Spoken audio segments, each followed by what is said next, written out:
Juntos nós estudarmos a sua palavra. Assim como estamos, vamos orar ao nosso Deus. Querido e amado Pai, gratidão a Ti, Senhor, pelo privilégio de mais um dia estarmos aqui na casa do Senhor. Queremos Te pedir uma bênção especial em favor do estudo que iremos realizar agora, que o Senhor possa ser o nosso professor, abra nossa mente e o nosso coração para receber a Sua palavra e que possamos ter o desejo de colocar em prática e também levar a mensagem adiante, assim como o Senhor nos pede. Nos dê um estudo na Sua presença, em nome de Jesus. Amém.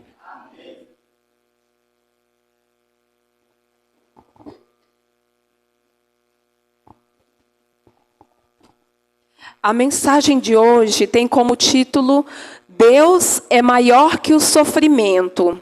E eu convido os irmãos a abrir as suas Bíblias no livro de 2 Coríntios, capítulo 4, e o versículo 16 ao 18. 2 Coríntios, capítulo 4, e o versículo 16 ao 18. Amém? Ou espera um pouco? Amém? Todos encontraram? Diz assim, ó. Por isso, não desanimamos. Pelo contrário, mesmo que o homem exterior se corrompa, contudo, o nosso homem interior se renova de dia em dia. Porque a nossa leve e momentânea tribulação produz para nós eterno peso de glória acima de toda comparação, não atentando nós nas coisas que se veem, mas nas coisas que não veem, porque as que se veem são temporais, e as que se não veem são eternas. Nos nossos dias, nosso dia a dia, todos nós passamos por lutas, passamos por dificuldades, o inimigo o tempo todo, eles querem nos derrubar, e nós vivemos um grande conflito entre o bem e o mal, não é mesmo? Tem momentos que os nossos problemas são tantos, mais tantos, que às vezes nós ficamos desanimados, tristes, abatidos. Muitas das vezes é um problema de saúde, ou até mesmo uma questão financeira, ou um filho que está longe dos caminhos de Deus. Mas aqui nós temos o exemplo claro do apóstolo Paulo, que mesmo que nós passemos por lutas, por dificuldades, nós precisamos ter fé que a nossa vida aqui, ela é passageira, não é mesmo? Que nós possamos focar na Canaã celestial. O mesmo Jesus que confortou a igreja de Corinto, confortará você também que esteja passando por alguma dificuldade. Aí tem aqui uma mensagem, vamos continuar ainda em 2 Coríntios, capítulo 11, e do versículo 24 ao versículo 28.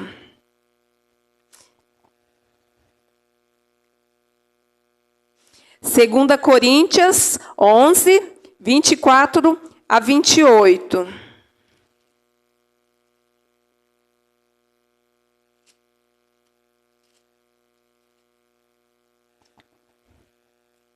Amém, irmãos? Olha só o que o apóstolo Paulo passou. Diz assim, 5 vezes recebi dos judeus uma quarentena de açoites menos um. Fui 3 vezes fustigado com varas, castigado com varas, em algumas outras versões. Uma vez apedrejado. Em naufrágio, 3 vezes. Uma noite e um dia passei na voragem do mar, em jornadas muitas vezes, em perigos de rios, em perigos de salteadores, em perigos entre patrícios, em perigos entre gentios, em perigos na cidade, em perigos no deserto, em perigos no mar, em perigos entre falsos irmãos, em trabalhos e fadigas, em vigílias, muitas vezes em fome e sede, em jejuns, muitas vezes, em frio e nudez. Além das coisas exteriores, ao que pesa sobre mim diariamente a preocupação com todas as igrejas. Paulo, nós sabemos que ele passou por todas essas dificuldades e mais um pouco, mas mesmo assim, ele estava preocupado com os irmãos, ao qual ele havia pregado o evangelho, né? E ele jamais tirou o foco dele da fé em Cristo Jesus, pois ele sabia que o sofrimento que ele estava vivendo era passageiro, e o que ele iria alcançar seria algo bem melhor do que ele estava vivendo na terra, não é mesmo? E lá em Apocalipse 21, nós não iremos ler, porque o tempo está meio avançado, mas lá vem falando, né, sobre um novo céu, uma nova terra, que são as promessas que o Senhor Deus nos deu. Uma nova Jerusalém para os que forem fiéis, onde não vai haver mais choro, não vai haver mais doenças, mais tristezas, nem prantos. Um local de felicidade. Mas precisamos ter fé para que nós possamos, né, alcançar as mansões celestiais. E eu tenho até um pequeno testemunho para poder contar para os irmãos. Que aconteceu, está com 32 dias, exatamente 32 dias. Nós temos a irmã Darlene, que ela é a diretora dos desbravadores lá da nossa igreja. Eu acho que alguns jovens conhecem, né? Então, assim, ela sofreu um acidente, e eu lembro que antes desse acidente ela estava muito apreensiva, porque ela sempre gostou de participar de educação física, de vôlei, e ela estava assim, animada para o retiro espiritual, ela queria muito participar, porque quando a gente está lá, a gente joga muito vôlei e brinca, né, assim, com os amigos, conversa, foram 5 dias assim, maravilhosos, e eu sempre, assim, pensando na irmã Darlene, porque ela gostaria muito de estar lá naquele momento, só que, infelizmente, ela não pôde estar. Ela sofreu o acidente, né? O carro bateu na moto, isso há 32 dias atrás, então ela ficou internada no João Paulo, e quando eu recebi a notícia, eu fiquei assim muito preocupada, porque eu lembro que quando eu fiz auxiliar de enfermagem, e eu passei um período estagiando lá no João Paulo, e eu lembro que a professora falou assim: Irene, você vai cuidar daquele quarto tal, e você vai fazer o curativo. E quando eu cheguei assim na sala, eu percebi que tinha mais ou menos umas 20 pessoas, cada uma em seu leito, numa sala só, e cada pessoa tinha a sua dificuldade, o seu problema. Eram todas pessoas que tinham sofrido acidentes e que estavam precisando de uma cirurgia. Então, assim, o que mais me chocou no João Paulo foi que tinham pessoas que estavam há 2 meses, há 3 meses, aguardando a cirurgia. E eu fiquei assim, mas como assim 3 meses aguardando uma cirurgia? Ou seja, o osso, né, ele acaba colando errado. Aí, quando vai se fazer a cirurgia, né, acaba sendo um procedimento bem mais demorado. E eu fiquei apreensiva, né, pelo que aconteceu com a Darlene. Então, assim, ela passou umas 2 semanas lá no João Paulo. Logo, ela foi, né, enviada para o hospital de base para fazer a cirurgia. No caso, a cirurgia era para acontecer hoje, né? Só que daí o médico, ele passou para avaliar ela e disse que tinha tido complicações, porque o osso do joelho, né, que tinha sido quebrado, foi colado errado. Ou seja, o procedimento ia ser bem mais demorado, né? Era questão de 2 horas, ia passar mais de 4 horas fazendo essa cirurgia. Então, assim, o que era para acontecer hoje foi reprogramado para segunda-feira. Então, assim, eu conversei com ela agora à tarde, né? Perguntei, né, se havia acontecido a cirurgia, e ela me disse algumas mensagens que me fez repensar muito. Ela falou assim para mim: irmã, não aconteceu a cirurgia, mas, assim, em nenhum momento que eu estive esses 32 dias no hospital, eu não questionei a Deus, eu simplesmente estou com fé em Deus, porque eu sei que será no tempo de Deus. Muitas das vezes a gente deseja muito algo, né? E nós queremos no nosso tempo, mas nós sabemos que o tempo de Deus, Deus sabe todas as coisas, Deus conhece o presente, o passado e conhece o futuro. E Deus sabe, né, que ali, naquele leito de hospital, não está sendo fácil, mas ela é uma pessoa comunicativa ali, ela está passando a mensagem de Deus para aquelas outras pessoas que necessitam ouvir a palavra de Deus. E eu peço oração para os irmãos, para que, né, na segunda-feira, que realmente a cirurgia dela aconteça e que Deus possa restabelecer a saúde dela e que ela possa voltar para o seu lar, que a sua família está precisando dela. Amém, irmãos? Eu gostaria que os irmãos abrissem as suas Bíblias em Hebreus 11:1. Hebreus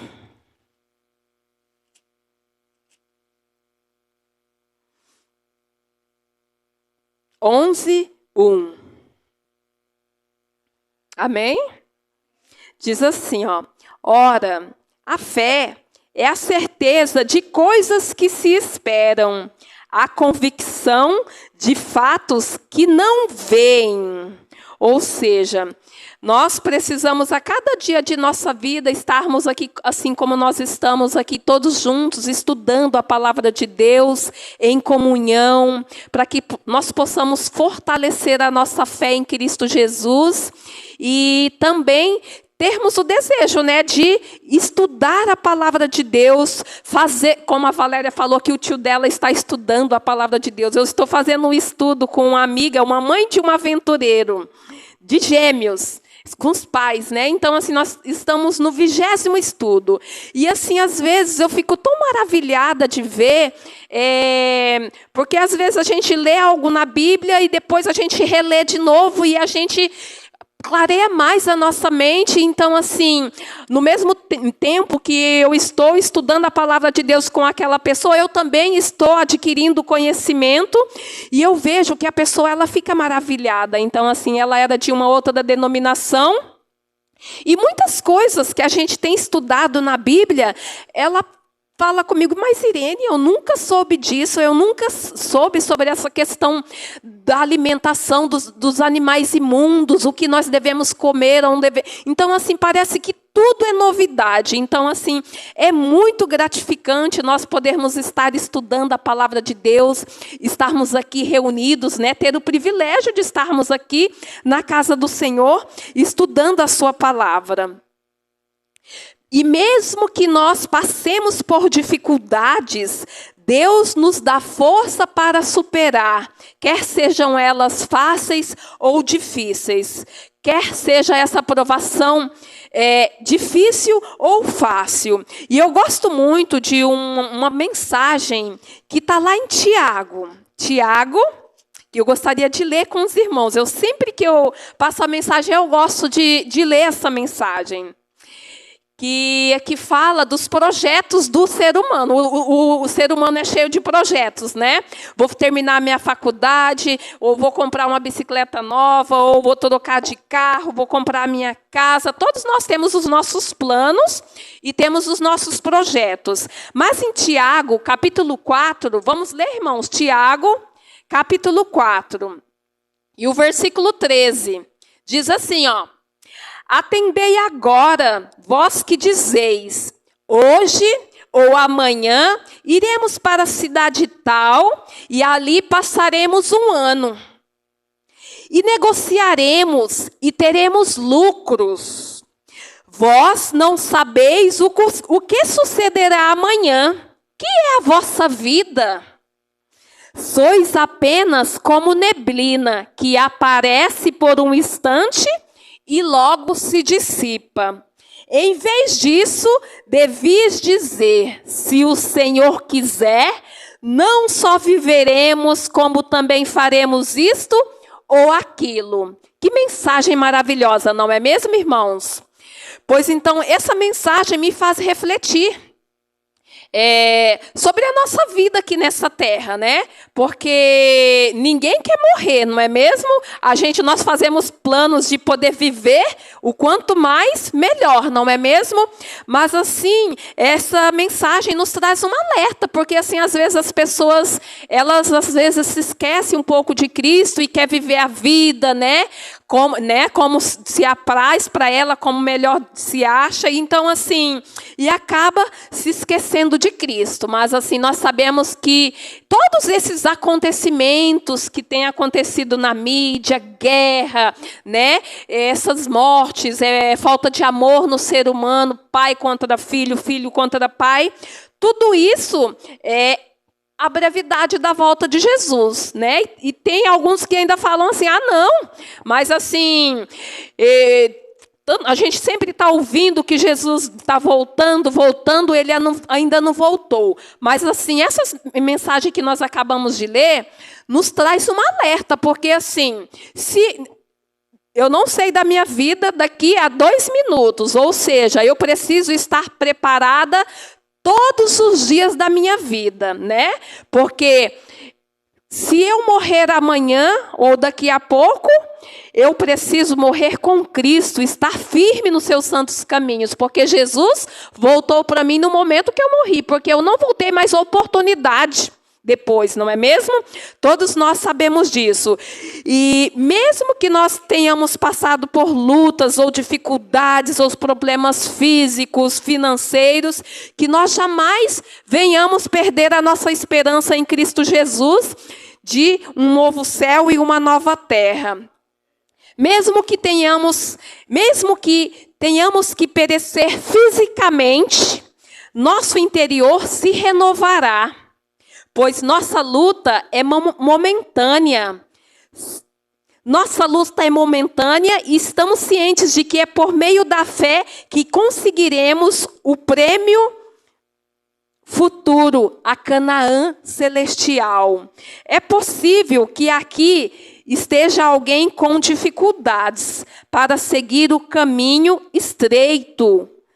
Fale a Deus, peça a ajuda do Senhor para que você possa vencer todos os seus problemas e as suas dificuldades, mas jamais desista dos caminhos de Cristo. Permaneça firme e inabalável, para que juntos, quando Jesus voltar nas nuvens do céu, que nós possamos dizer, Oxalá, né?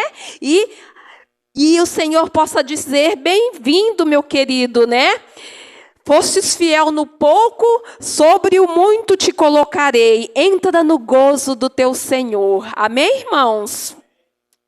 Esse é o meu desejo a todos os irmãos, aos queridos irmãos, e que nós não venhamos pensar só em nós, mas que também nós possamos pensar nos nossos vizinhos, nos nossos amigos, nos nossos parentes, e que jamais venhamos perder a oportunidade de falarmos do amor de Cristo. Hoje nós temos vários meios, não é mesmo? Pode ser uma mensagem pelo celular, pelo WhatsApp, pode ser uma mensagem nas redes sociais, de alerta para aqueles que se esqueceram de Cristo, né? Uma mensagem de um versículo bíblico, dizer que você está orando por essa pessoa, que você continua orando por ela. Hoje eu orei por você, e que nós possamos aguardar a volta de Jesus firmes. Amém?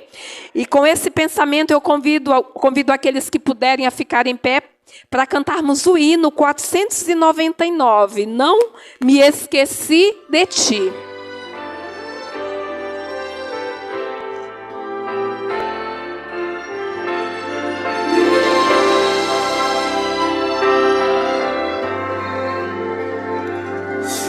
Sombras esta vida destruírem tua fé e fizerem que duvidem.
Deus Pai, Deus Filho, Deus Espírito Santo, estamos com os corações agradecidos pela oportunidade, pelo privilégio que o Senhor nos concedeu de estudarmos a sua palavra. Queremos te pedir uma bênção especial em favor de cada família aqui representada, que o Senhor possa estar abençoando, livrando de todo mal, e que nós possamos, meu Pai, sentir o desejo do nosso coração de estar te buscando em espírito e em verdade. Concede-nos, Senhor, os frutos do Espírito Santo em nossas vidas, para que nós possamos ser pessoas melhores enquanto vivermos aqui nessa terra. Que o Senhor possa perdoar os nossos pecados, sejam eles por pensamentos, atos ou palavras. Que o Senhor também possa abençoar a Derlene, que está num leito de um hospital neste momento. Dê forças a ela, e que realmente o Senhor, que é o médico dos médicos, possa estar no momento da cirurgia. Nos dê a tua paz, nos leva para os nossos lares na companhia dos seus santos anjos. É isso que nós te pedimos pelo doce nome de Jesus, aquele que vive e reina para sempre. Amém.